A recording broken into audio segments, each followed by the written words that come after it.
Assalamualaikum warahmatullahi wabarakatuh. Kami dari kelompok 2 ingin mempresentasikan hasil PPT kami.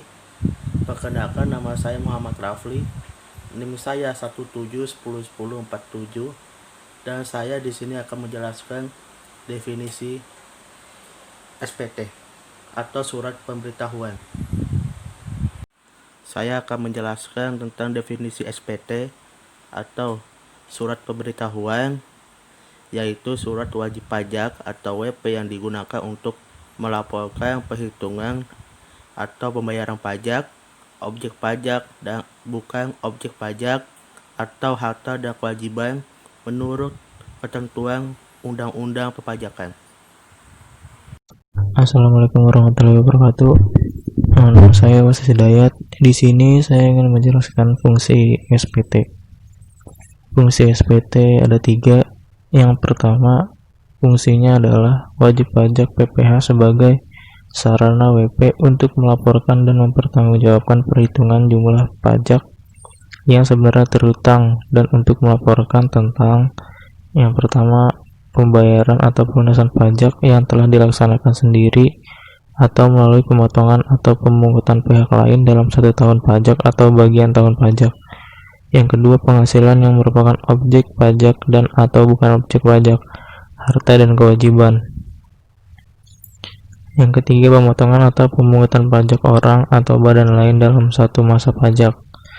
Dan fungsi yang kedua, pengusaha kena pajak sebagai sarana untuk melaporkan dan mempertanggungjawabkan perhitungan jumlah PPN dan PPNBM yang sebenarnya terhutang dan untuk melaporkan tentang yang pertama, pengkreditan pajak masukan terhadap pajak keluaran, dan yang kedua, pembayaran atau pelunasan pajak yang telah dilaksanakan sendiri oleh PKP dan atau melalui pihak lain dalam satu masa pajak yang ditentukan oleh ketentuan peraturan perundang-undangan perpajakan yang berlaku.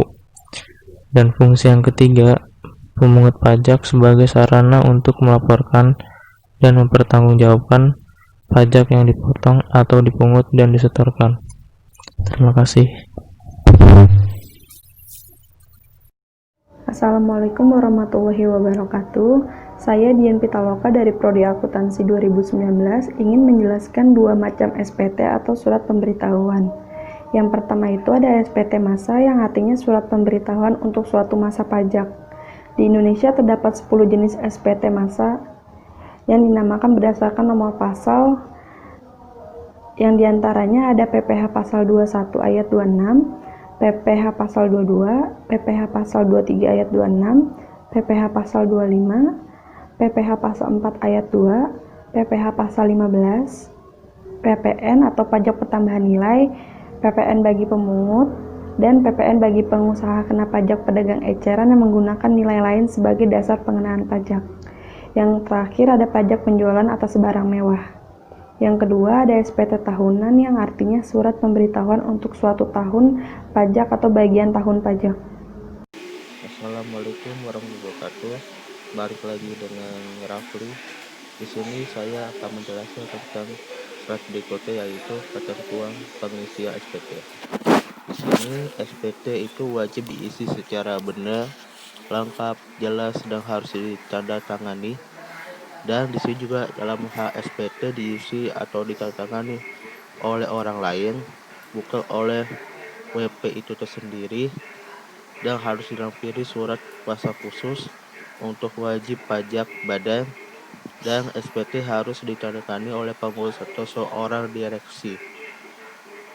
Yang bisa menandatangani itu hanya seorang pengurus atau sebuah direksi saja, tidak bisa dengan orang lain ataupun perwakilan.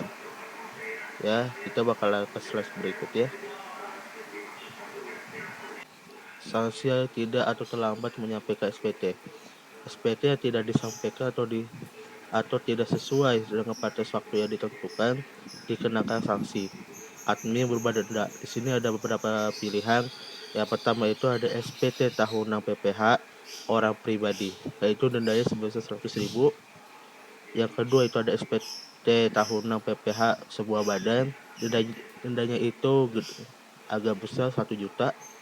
Yang ketiga itu ada SPT masa PPN, dendanya itu 500.000. Yang keempat itu ada SPT masa lainnya, yang dendanya hanya 100.000 juga. Di sini ada beberapa pilihan denda, yaitu ada denda pribadi, ada denda badan, ada denda PPN dan lainnya itu. Jadi kalau terlambat menyampaikan SPT itu, ini dendanya. Oke, sekian dari kelompok kami. Dari kelompok 2, kalau ada kata-kata yang salah atau kata-kata yang tidak sengaja menyakiti hati kalian, mohon dimaafkan. Karena kami ini hanya manusia biasa juga ya, seperti kalian yang tak luput dari salah. Assalamualaikum warahmatullahi wabarakatuh.